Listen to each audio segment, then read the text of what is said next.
उस लड़के का परिवार है जिसको बांग्लादेश के जाहिल जिहादियों की भीड़ ने जिंदा जला दिया। और ये है 14 साल का साहिल, जिसके सर में गोली मार दी गई थी। गलती बस इसकी इतनी थी कि ये बारात में चंद नोट लूट रहा था, इसलिए इसके सर में गोली मार दी गई, नाम पूछकर, इसकी टोपी देखकर और इसका धर्म पूछकर।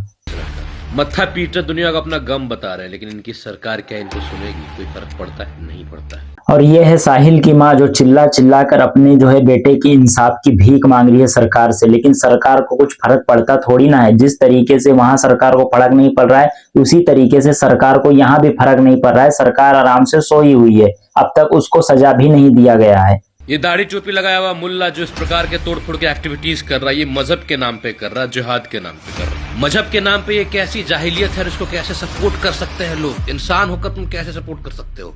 मतलब इस तरीके की नफरत किस तरीके से कर सकते हैं? इस तरीके की नफरत कैसे भर दी गई? इंसान हो या जानवर हो तुम लोग, ये बात भी समझना बहुत ही ज्यादा जरूरी है। थमालो नाम का एक मीडिया हाउस था जिसको आग के हवाले कर दिया गया इस हिंदू व्यक्ति की और इसके पूरे परिवार के 50 वर्षों की मेहनत को आवारा फिजाओं में बहा दिया।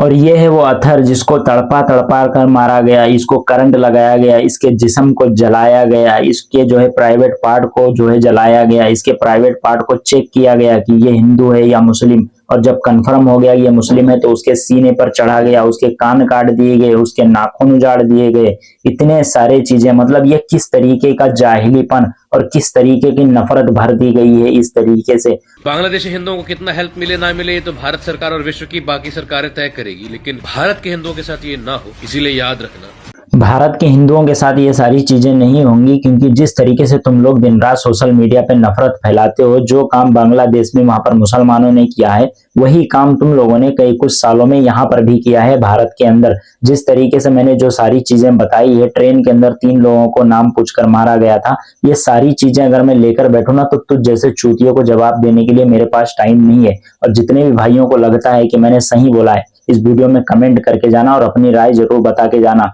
और जो बांग्लादेश के मुसलमानों ने जो हरकत की है, मैं तुम लोगों को लानत भेजता हूँ, तुम्हें शर्म आनी चाहिए इस चीज के लेकर।